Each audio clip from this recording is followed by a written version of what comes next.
Ahmedabad south Bopal પોલીસે બંટી બબલીની ધરપકડ કરી।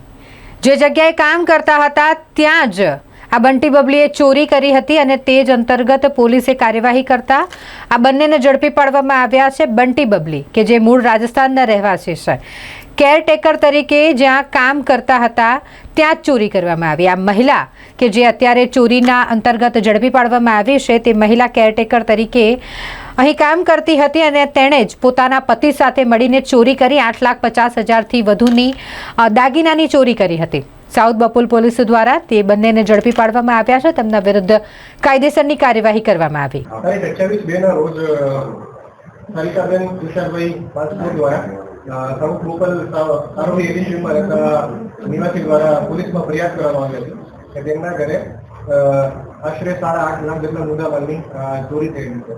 તે બાબતે આગળ વધારે તપાસ કરતા શંકાશીલોને પૂછપરછ કરવામાં આવી અને તે દરમિયાન જાણવા મળ્યું કે નિકિતાબેન જે આરોપી છે, બે આરોપી છે, નિકિતાબેન માંગીલાલ દાઈમા અને માંગીલાલભાઈ દાઈમા, જે બંને મૂળ રાજસ્થાન બાંસવાડાના રહેવાસી છે અને ફરિયાદી સારિકાબેનના સાસુની તબિયત ખરાબ હોવાથી તેમને પીએસએલ હોમ સર્વિસ એજન્સી દ્વારા કેરટેકરની એક રાખ્યા હતા। જેમાં નિકિતાબેન માંગીલાલ દાઈમા જે 24/12 એટલે કે 24 ડિસેમ્બર 2024 થી લઈને 13/2/2025 સુધી તેમના ઘરે કેરટેકરનું કામ કરેલું હતું।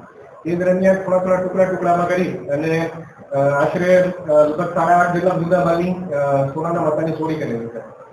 જેની અંદર મંગળસૂત્ર, સોનાનો સેટ છે, તેની બંગડીઓ, માટલા અને વિવિધ સોનાના ઘરેણાની અંદર ચોરી કરેલી છે અને આરોપીની ધરપકડ કરી।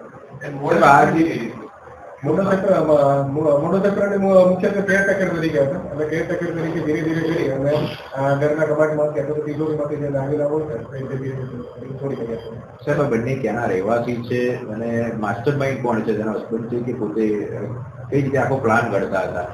બંને મૂળ રાજસ્થાન બાંસવાડાના રહેવાસી છે અને બંને જોડે મળીને કાવતરું કરેલું હતું અને બંને જોડે મળીને મુદ્દામાં સગામણી કરેલી છે। પતિ મતલબ કહેતો એ રીતના જે કેરટેકર તરીકે રહી એની પત્ની ત્યાં દાગીના લેતી હતી, કઈ રીતનું કરતા હતા અને શું પ્લાન થયું?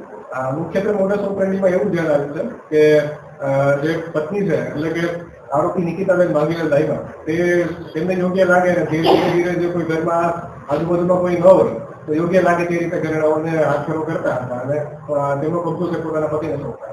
અમદાવાદ જ રહેતો હતો તેનો પતિ બંને સાથે છે?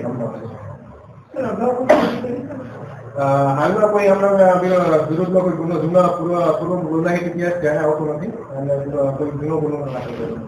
આ મહિલા કેટલા સમયથી કેરટેકરમાં રજીસ્ટર્ડ છે અને અગાઉ કઈ જગ્યાએ નોકરી કરી ચૂકી છે? બિલકુલ, તે આપણે હવે આગળ રિમાન્ડ માંગે છે અને તેમના પૂર્વ ઇતિહાસ બાબતે આપણે ચકાસણી કરીએ। Okay, thank you. આરોપી